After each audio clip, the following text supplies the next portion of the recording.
నమస్తే 3RR news కి స్వాగతం. నేను సుధా. బులెటిన్ల ముందుగా హెడ్లైన్స్. ముఖ్యమంత్రి నారా చంద్రబాబు నాయుడు అధ్యక్షతన సచివాలయం మొదటి బ్లాక్ లో జరిగిన ఏపీ కేబినెట్ సమావేశం.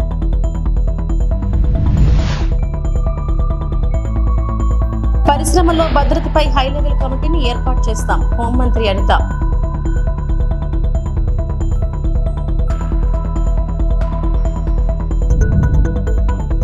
వైఎస్ జగన్ కు మంత్రి నారా లోకేష్ కౌంటర్.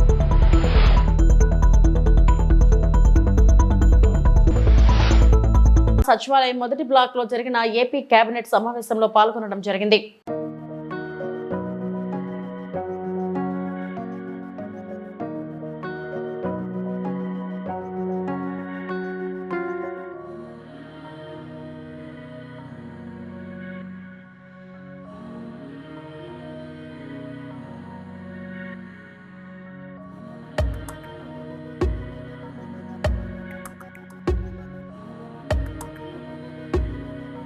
విశాఖలోని పరిశ్రమల్లో వరుస ప్రమాదాలు జిల్లా వాసులను కలవరపెడుతున్నాయి.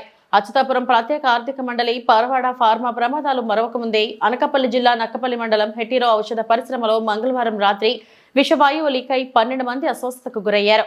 కంపెనీ భద్రతా సిబ్బందిని వారిని అంబులెన్స్ లో నక్కపల్లి ప్రభుత్వ ఆసుపత్రికి తరలించారు. ఈ నేపథ్యంలో ఏపీ హోంశాఖ మంత్రి వంగలపూడి అనిత బాధితులను పరామర్శించారు. అనంతరం మీడియాతో మాట్లాడారు. అయితే అందులోని ఏదైతే ఇప్పుడు ఒకసారి కొంచెం ముగ్గురికి కొంచెం కండిషన్ అంటే అక్కడ లోకల్లోని మా హాస్పిటల్స్లోని కొంచెం ఆక్సిజన్ కొరతున్న కారణంగా ఇమీడియట్గా వాళ్ళకి మెరుగైన వైద్యం గురించి అని చెప్పి ఒక ముగ్గురిని ఇక్కడ K Veerababu, G Gauri Naidu, G Subrahmanyam ఈ ముగ్గురిని కూడా ఇక్కడ కేర్ హాస్పిటల్కి నిన్న నైటే ఇక్కడికి షిఫ్ట్ చేయడం జరిగింది. ఇప్పుడే ఒకసారి లోపలికి వెళ్ళి వాళ్ళ ముగ్గురిని కూడా పరామర్శించి అక్కడున్న పల్మనాలజిస్ట్ అదేవిధంగా అక్కడున్న డాక్టర్స్ అందరితో కూడా మాట్లాడడం జరిగింది. యాజ్ ఆఫ్ నౌ వాళ్ళ కండిషన్ అయితే స్టేబుల్గా ఉంది. అయినప్పటికీ కూడా కెమికల్ని వాళ్ళు తీసుకుని అది బ్రీత్ అయింది కాబట్టి వాళ్ళు శ్వాసకోశ సంబంధమైన వ్యాధులు రాకుండా ఒక 48 అవర్స్ వాళ్ళని అబ్జర్వేషన్లో ఉంచి ఫర్దర్గా ఎటువంటి ఇబ్బంది లేకుండా వాళ్ళని చూసుకోవాల్సిన బాధ్యత కూడా తీసుకోమని చెప్పాము.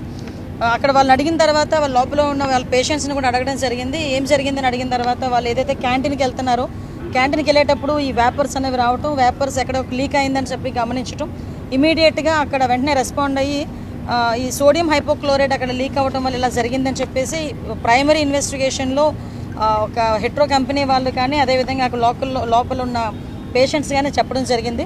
దీని మీద ఇంకొంచెం కూలంకషంగా కూడా దర్యాప్తు చేయడానికి కూడా మేము రెడీగా ఉన్నాము. దానికి కంపెనీ వాళ్ళ దగ్గర నుంచి కూడా మేము సహాయ సహకారాలు కోరుకుంటున్నాం. ఎందుకు క్లియర్గా చెప్తున్నామంటే ఈ మధ్యకాలంలోని ఎక్కడో అక్కడ ఈ ఫార్మా కంపెనీస్లో వారానికి ఒక ఇన్సిడెంట్ అనేది ఎక్కడో ఒకటి జరగడం అనేది మనం చూస్తున్నాం. మ్యాక్సిమం యాక్చువల్గా కలెక్టర్ గారు నేను కలిపి రీసెంట్గానే ఒక మీటింగ్ కూడా కండక్ట్ చేసి వాళ్ళకి ఈ సేఫ్టీ పర్పస్లో కానీ పొల్యూషన్ పర్పస్లో కానీ సెక్యూరిటీ పర్పస్లో కూడా వాళ్ళందరికీ కూడా ఒకసారి మాట్లాడదాం అనుకునే లోపు ఎలక్షన్ కోడ్ రావడం జరిగింది. యాక్చువల్గా 4th మీటింగ్ పెట్టుకున్నాం మేము. ఎలక్షన్ కోడ్ వల్ల మేము అది వాయిదా వేసుకున్నాము. మంత్ ఎండ్కి కూడా అది మళ్ళీ మీటింగ్ పెట్టుకుంటాం.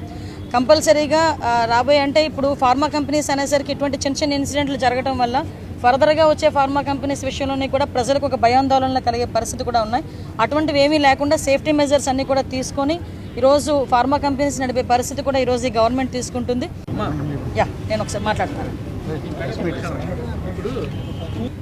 యాక్చువల్గా రౌడీ షీటర్ అతను, మీరు ఎవరైతే చెప్పారో అతను రౌడీ షీటర్. ఆ రౌడీ షీటర్ కూడా మనకి మ్యాక్సిమం అరెస్ట్ కూడా చేయడం జరిగింది. రౌడీ షీటర్ని కూడా అరెస్ట్ చేయడం జరిగింది.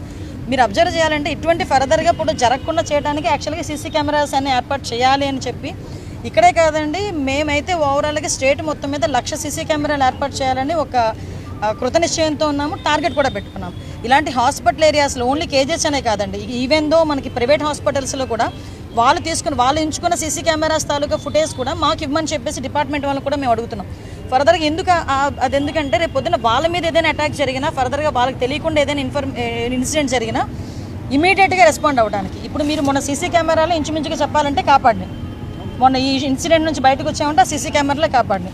ఫర్దర్గా ఇప్పుడు విషయం ఏంటంటే మొత్తం రౌడీ షీటర్లు అందరి మీద కూడా వాళ్ళ తాలూకా మూమెంట్స్ మీద కూడా మేము దృష్టిలో పెట్టుకున్నాం. అంటే డిపార్ట్మెంట్ వాళ్ళందరికీ కూడా ఇన్స్ట్రక్షన్ ఇవ్వడం జరిగింది.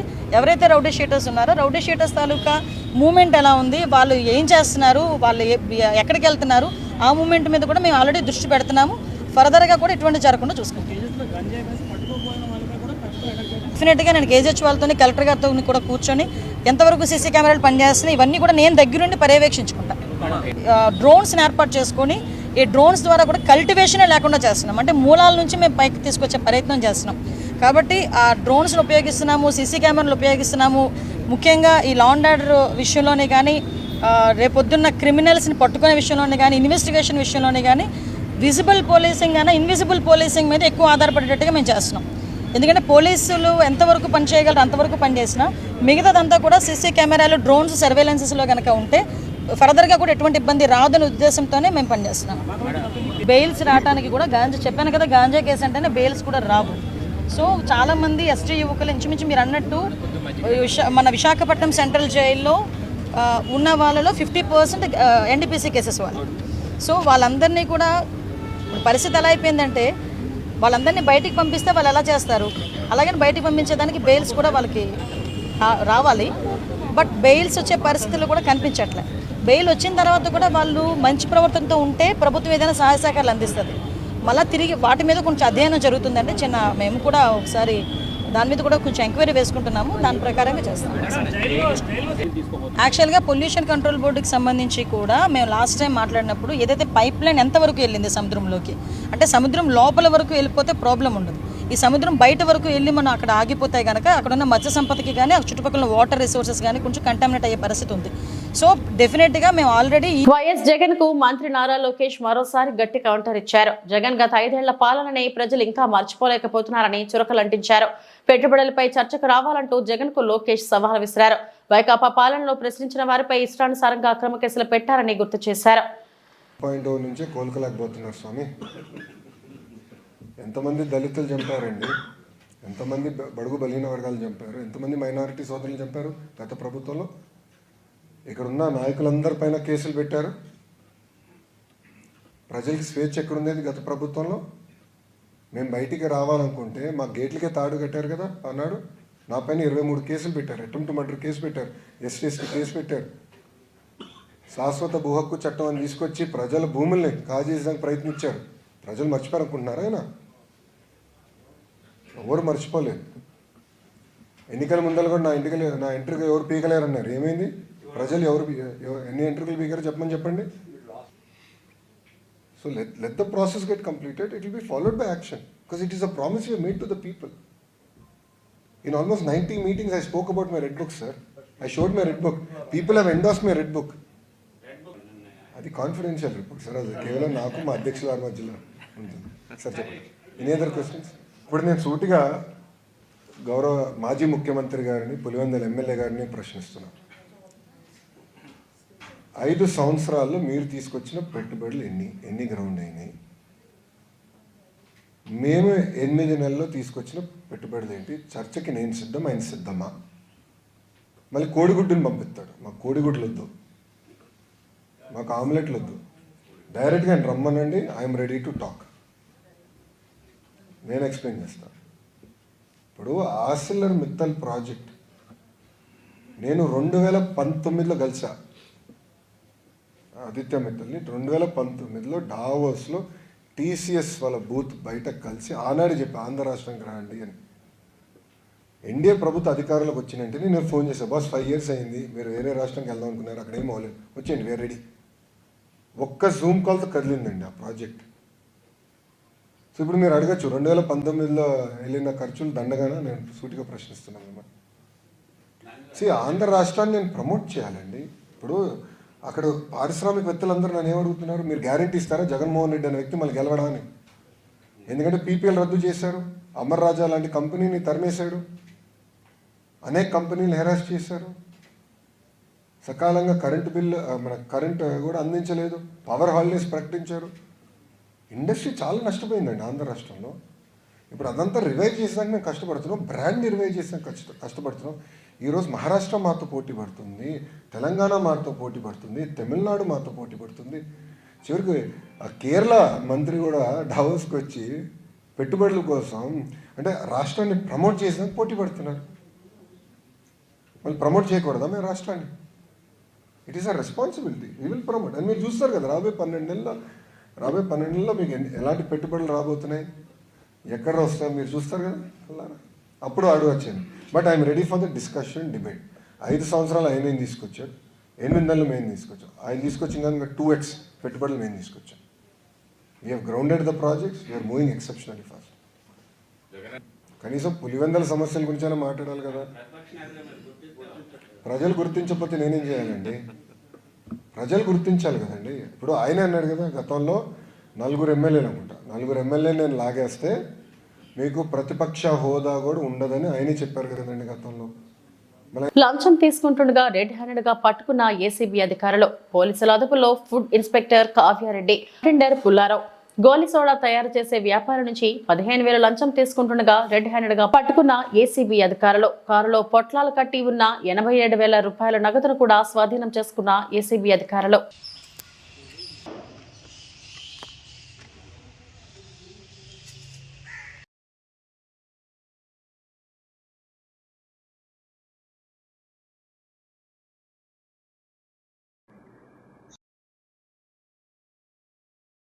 ఏలూరు మండలం కాట్లపాడు గ్రామానికి చెందిన నంబూరి గోకుల్ అనే కుర్రాడు, తనకి మరణాత ఎంటర్ప్రైజెస్ అనే ఒక బిజినెస్ ఉందని, దాంట్లో ఊప్స్ గోలీ సోడా అనే గోలీ సోడాలు తయారు చేసి షాపులకు విక్రయిస్తానని చెప్పేసి చెప్పాడు. అతను గత సుమారు 10 నెలలుగా ఆ బిజినెస్లో ఉన్నట్టు. రీసెంట్గా ఏలూరు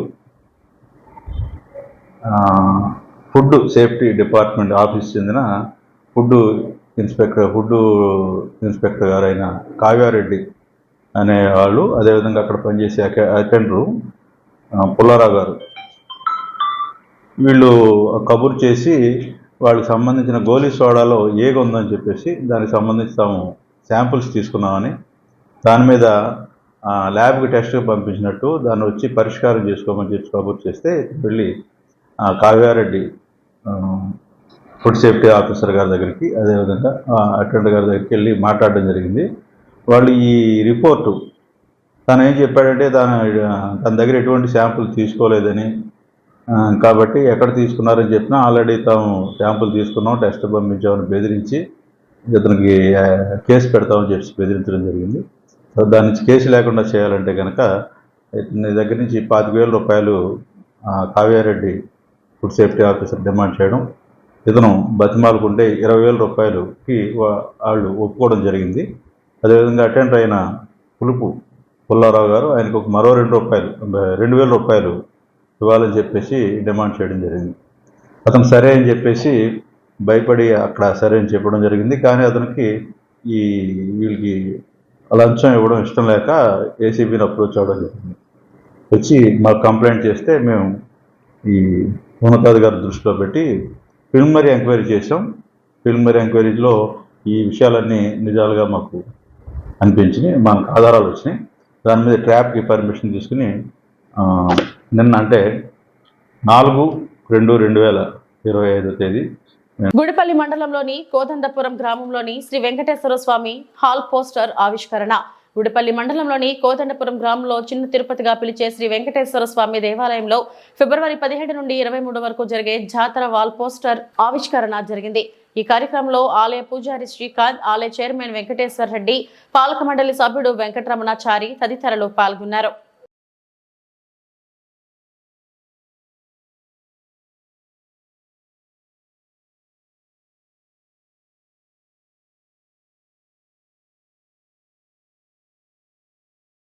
నంద్యాల జిల్లా బనగానపల్లి మండలం శ్రీ యాగంటి ఉమామహేశ్వర స్వామి శివరాత్రి బ్రహ్మోత్సవాల సందర్భంగా బనగానపల్లి పట్టణం పొదుపు భవనంలో అధికారులతో ఆలయ ఈవో చంద్రుడు ఆధ్వర్యంలో సమీక్ష సమావేశాన్ని నిర్వహించారు. ఈ సమావేశానికి ఎంపీడీఓ రమణ అధ్యక్షత వహించగా గ్రామీణ నీటి సరఫరా శాఖ, విద్యుత్ శాఖ, పోలీస్ శాఖ, ఆర్టీసీ డిపో మేనేజర్, ఫైర్ శాఖ, వైద్య శాఖ, రెవెన్యూ శాఖ అధికారులు, దేవాదాయ శాఖ, పాలక మండలి సభ్యులు ఈ సమావేశంలో పాల్గొన్నారు. అన్ని డిపార్ట్మెంట్ల మధ్య కోఆర్డినేషన్ ఉండాలి. అందరూ ఈ యొక్క ఉత్సవాలను చాలా సమర్థవంతంగా నిర్వహించి సక్సెస్ చేసే అవకాశం ఉంటుందని. బ్రహ్మోత్సవం సందర్భంగా భక్తులకు ఎలాంటి అసౌకర్యం కలగకుండా మంత్రివర్యులు శ్రీ బీసీ జనార్దన్ గారి ఆధ్వర్యంలో ఈ యొక్క బ్రహ్మోత్సవ కార్యక్రమం అత్యంత వైభవంగా ఏర్పరచబడినది. భక్తులకు తాగునీటి కానీ, భోజన వసతి కానీ, పోలీసు బందోబస్తు కానీ అన్ని డిపార్ట్మెంట్ల సహాయ సహకారంతో ఈ బ్రహ్మోత్సవం అత్యంత వైభవంగా ఏర్పరచబడను. అర్చక సిబ్బంది మరియు దేవాలయాల సిబ్బంది సహాయ సహకారాలతో అన్ని కార్యక్రమాలు ఏర్పాటు చేయడం జరుగుతుంది. సాంస్కృతిక కార్యక్రమంలో శానిటేషను, విద్యుత్ డెకరేషను, లైటింగ్, పెండల్స్, క్యూ లైన్లు అన్ని భక్తులకు ఎలాంటి అసౌకర్యం కూడా అన్ని దేవస్థానం వారు అన్ని సౌకర్యాలు ఏర్పాటు చేసి ఉన్నారు. ఓం శివాయ ఉమామేశ్వరాయ నమః. స్వస్తి శ్రీ క్రోధినామ సంవత్సరం. ఈ సంవత్సరం మహాశివరాత్రి బ్రహ్మోత్సవాలు 25వ తేదీ ధ్వజారోహణంతో ప్రారంభమును.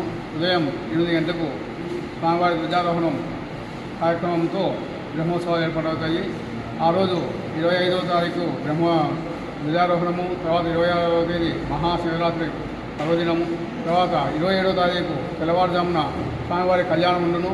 28వ తారీఖున స్వామివారి రథోత్సవం ఏర్పాటు చేయడం, సాయంత్రం 4 గంటలకు స్వామివారి రథోత్సవం జరుగును.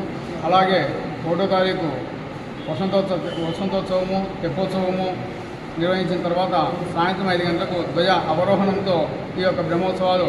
తూర్పుగోదావరి జిల్లా రాజానగరం నియోజకవర్గం సీతానగరం మండలం వంగరపూడిలో భారీగా దోచుకుంటున్న ఇసుక మాఫియా. కన్నెత్తి చూడని సంబంధిత అధికార యంత్రాంగం ప్రభుత్వం ఇచ్చిన రేట్ల కంటే ఏజెన్సీ అధిక రేట్లు వసూలు చేస్తున్నారంటూ కుంభకోణాన్ని సెల్ఫీ వీడియో చేసి బట్టబయలు చేసిన వాహనదారులు, అయ్యో కలెక్టర్ సారు, మీరు ఏజెన్సీకి ఇచ్చిన రేటు కంటే ఇసుక ర్యాంపు దగ్గర భారీ వసూళ్లు చేస్తున్నారంటూ ఇసుక లారీల వాళ్ళు ఒక సెల్ఫీ వీడియో ప్రస్తుతం వైరల్ గా మారింది. కలెక్టర్ కార్యాలయం నుండి ఏజెన్సీకి ఇచ్చిన 84 రూపాయలకు అమ్మకుండా 254 రూపాయలు కట్టించుకొని లోడ్ వేస్తున్నారు. 24 టన్నులకు 6,000 రూపాయలు కట్టించుకొని మా దగ్గర దోచుకుంటున్నారు అంటూ ర్యాంప్ దగ్గర ఇచ్చిన బిల్ కూడా మీకు చూపిస్తున్నాం, ఫోన్ పే రూపంలో అక్రమంగా వసూలు చేస్తున్నారంటూ వాహనదారులు మండిపడ్డారు. వేమగిరిలో భారీగా ఇసుక వసూలు దందా. రాత్రి వేళల్లో భారీ యంత్రాలతో అక్రమంగా ఇసుక తవ్వకాలు సాగిస్తూ అధికారులకు పట్టుబడ్డారు. కేసు నమోదు చేసి ఏజెన్సీని రద్దు చేయడం జరిగింది. కలెక్టర్ సారు చర్యలు తీసుకుంటారా, వదిలేస్తారా అనే కోణాన్ని వేచి చూడాలి అంటున్నారు ప్రజలు, వాహనదారులు మరియు స్థానికులు. నమస్తే అండి కలెక్టర్ గారు, మేము వంగలపూడి ర్యాంప్ నుంచి వీడియో తీస్తున్నామండి. ఇది వంగలపూడి ర్యాంప్ 2 అండి. ఇక్కడ అధిక రేట్లతో అమ్ముతున్నారండి. మీరు ఇచ్చిన 84 రూపాయలకి అమ్మకుండా 250 రూపాయలు కట్టించుకుని లోడ్లు వేస్తున్నారండి. 24 టన్నులకి 6,000 రూపాయలు కట్టించుకున్నారండి. మా దగ్గర రిసిప్ట్ ఉందండి, ప్రూఫ్ ఉందండి. ఇదిగోండి వెహికల్ లోడ్ అవుతుంది, ఇదిగోండి బిల్లు కూడా ఉందండి మా దగ్గర. ఓకేనండి, థ్యాంక్ యూ అండి. మాకు న్యాయం చేయవలసిందిగా కోరిక ప్రార్థిస్తున్నాను.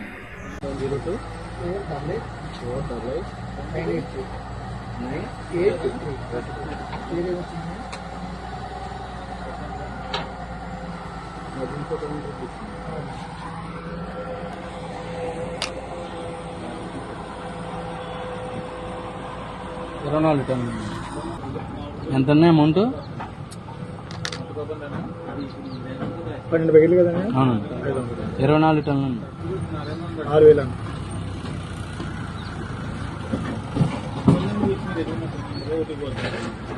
టన్ 250 అన్నా? అవునండి సార్.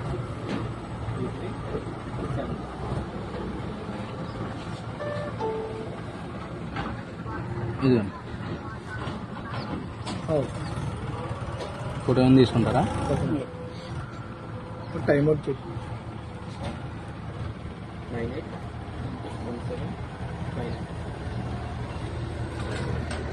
10 ఓకే. అక్కడ బిల్లు రెడీ లేదండి. ఆర్ఎస్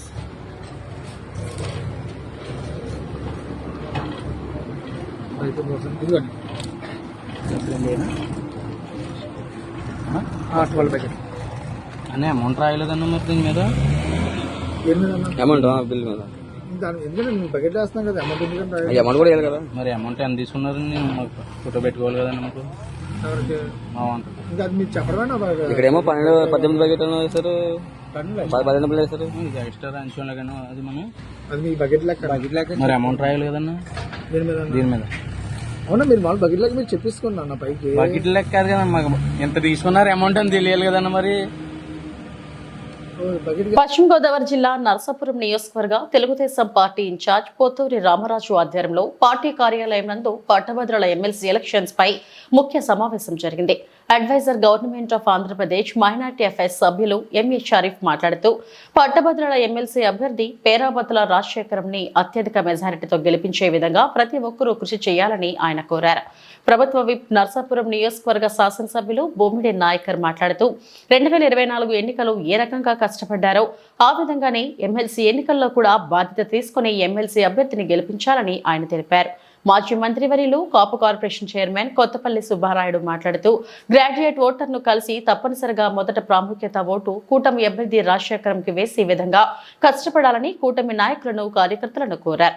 కార్యక్రమంలో పట్టభద్రుల MLC elections Narsapuram observer Suryanarayanaraju, observer Guttala Sai, నియోజకవర్గ తెలుగుదేశం, జనసేన, బీజేపీ పార్టీల కూటమి నాయకులు, కార్యకర్తలు పాల్గొన్నారు. మెజారిటీ అనేది 6,000కు తక్కువ కాకూడదు అనేది విషయాన్ని ఈ సందర్భంగా విజ్ఞానం చేస్తున్నాం. ఈ రోజు కూడా పశ్చిమ గోదావరి, తూర్పు గోదావరి జిల్లాలో ఈ రోజు వైఎస్ఆర్సీపీ పార్టీ అభ్యర్థిని పెట్టడానికి కూడా సాహసించలేదు అంటే వాళ్ళు ఇంకా చక్కదరపడ్డారు. ఈ రోజు నిలదొక్కలేని పరిస్థితులు ఉన్నారు, బలహీనంగా ఉన్నారని మనకు తెలుస్తుంది. చంద్రబాబు నాయుడు గారు, అదే రకంగా లోకేష్ గారు పరిశ్రమలు సాధించడానికి ఈనాడు ప్రయత్నాలు చేస్తున్నారు. 42 పరిశ్రమలు 6,33,000 కోట్ల రూపాయలు పెట్టుబడి ఈ రాష్ట్రానికి రావటం జరిగింది. దాని మూలంగా 41,000 మంది నిరుద్యోగులకి ఈనాడు ప్రత్యక్షంగా ఉపాధి అవకాశాలు కల్పించడం జరిగిందనే విషయాన్ని ఈనాడు ఎవరైతే మీరు ఓటర్ల దగ్గర పోతున్నారో, ఎవరైతే గ్రాడ్యుయేట్స్ ఉన్నారో వాళ్ళకి మీకు ఆ ఉద్యోగ భద్రత, ఉపాధి భద్రత ఉందని చెప్పాల్సిన అవసరం ఉందని ఈ సందర్భంగా మనం చేస్తున్నాం. మనందరం కూడా ఏదైతే 2024 ఎలక్షన్స్ లో ఈ ఎన్డీఏ కూటమి ద్వారా మన నర్సాపురం నియోజకవర్గానికి ఆ రోజు దాదాపు 50,000 ఓట్ల మన మెజార్టీని ఇవ్వడం జరిగింది. అంటే ప్రతి కార్యకర్త కూడా 3 పార్టీల నుంచి కూడా అందరూ కష్టపడి మనకి ఎలక్షన్ జరుగుతుంది, ఎమ్మెల్సీ ఎలక్షన్ కాబట్టి ఈ ఎలక్షన్స్ కూడా ప్రతి ఒక్క కార్యకర్త కూడా మీరే అభ్యర్థిగా భావించి ఏదైతే రాజశేఖర్ గారిని మన నియోజకవర్గాల నుంచి ఉన్న మిగతా 7 నియోజకవర్గాల కన్నా మనమే భిన్నంగా మంచి మెజార్టీని ఎక్కువ % ఓటింగ్ ఇచ్చే విధంగా కూడా మీరందరూ కూడా పూర్తి సహకరిస్తారని చెప్పి మనందరం కూడా మరొకసారి కోరుకుంటున్నాను. మీరు ఏదైతే గ్రాడ్యుయేషన్ ఎలక్షన్స్ లో కూడా మీరు ఎలక్షన్ ఓటర్ దగ్గరికి వెళ్ళేటప్పుడు కూడా కొన్ని విషయాలు కూడా చెప్పవలసిన అవసరం ఉంది. నిరుద్యోగి ఉంటుంది ఇక్కడ, వారికి కూడా మెగా డిఎస్సీ ఏదైతే మనం అనుకున్నామో మరి కూటమి వచ్చిన తర్వాత కూడా మనం గౌరవ ముఖ్యమంత్రి చంద్రబాబు నాయుడు గారు వాటి మీద సంతకం పెట్టి మార్చిలో ఏదైనా అవకాశం ఉంటే కనుక వారందరూ కూడా మెగా డిఎస్సీ నియామకాలు వచ్చే విధంగా కూడా ఈ ఎన్డీఏ ప్రభుత్వం ఉంటుందని చెప్పి మీరు వాళ్ళందరూ కూడా ఎక్స్ప్లెయిన్ చేయాల్సిన అవసరం ఉంది. ప్రతి అంశం కూడా ఏదైతే ఎన్డీఏ కూటమి మనం చేసే పనులు ఏదైతే ఉన్నాయో అది ప్రతిదీ కూడా మీరు ఆ ఓటర్ దగ్గరికి వెళ్ళి మీరు 1-2 సార్లు మీరు కన్విన్స్ చేసుకుంటే కనుక ఓటింగ్ అంతా కూడా మనకు వస్తుంది. కాబట్టి దానికి మీరందరూ కూడా మరి ప్రతి కార్యకర్త కూడా సాగించవలసిన అవసరం ఉందని చెప్పి ఈ సందర్భంగా అందరినీ కూడా నేను కోరుకున్నాను. నేను ఈ నెల 27వ తారీఖున జరిగేటువంటి ఏదైతే ఎమ్మెల్సీ ఎన్నిక ఉందో, గ్రాడ్యుయేట్స్ ఎమ్మెల్సీ ఎన్నిక నిమిత్తం మన అభ్యర్థి అయినటువంటి రాజశేఖర్ గారిని మనం అందరం కూడా అత్యధిక మెజార్టీతో గెలిపించాలని మన పార్టీల యొక్క అధిష్టానాల యొక్క ఆదేశం మేరకు ఈ రోజున ఇక్కడ ఈ మీటింగ్ మనం ఏర్పాటు చేసుకోవడం జరిగిందని సందర్భంగా నేను మీ అందరికీ కూడా తెలియపరుస్తున్నా. ఈ రోజున కూటమి ప్రభుత్వాన్ని కనుక మనం ఆలోచన చేసినట్టయితే మోడీ గారు కానీ, పురంధేశ్వరి గారు కానీ, చంద్రబాబు నాయుడు గారు కానీ, లోకేష్ బాబు గారు కానీ, పవన్ కళ్యాణ్ గారు కానీ, నాగబాబు గారు కానీ, మరి ఈ రోజున వీళ్ళందరూ కూడా బలమైనటువంటి నాయకత్వం ఈ రోజున రాష్ట్ర స్థాయిలో, దేశ స్థాయిలో మనకు ఉన్నటువంటి విషయాన్ని ఇక్కడ మనం అందరం కూడా గమనించాలి. ఇంత బలం, ఇంత శక్తి సామర్థ్యాలు మనకు ఉన్నప్పుడు ఏ విధంగా మన పోరాటం పట్టుకొని మనం చూపెట్టాలి, ఏ విధంగా మన అభ్యర్థికి మనం నెగ్గాలంటే ఒకటే చెప్తున్నాను, నెగ్గడం ఎలాగా నెగ్గుతాం, మన అందరికీ కూడా సరైనటువంటి రీతిలో మనం అందరూ కూడా 100% కష్టపడి పనిచేస్తే, మనం అందరూ కూడా 100% కమిట్మెంట్గా పనిచేస్తే మనమే అభ్యర్థులుగా మనం అందరం కూడా కష్టపడి పనిచేస్తే మన అభ్యర్థి మొదటి రౌండ్లోనే నెక్కి తీరాలని సందర్భంగా నేను మీ అందరికీ ఇవి ఇప్పటివరకు నా బులెటిన్ అప్డేట్స్. నమస్తే.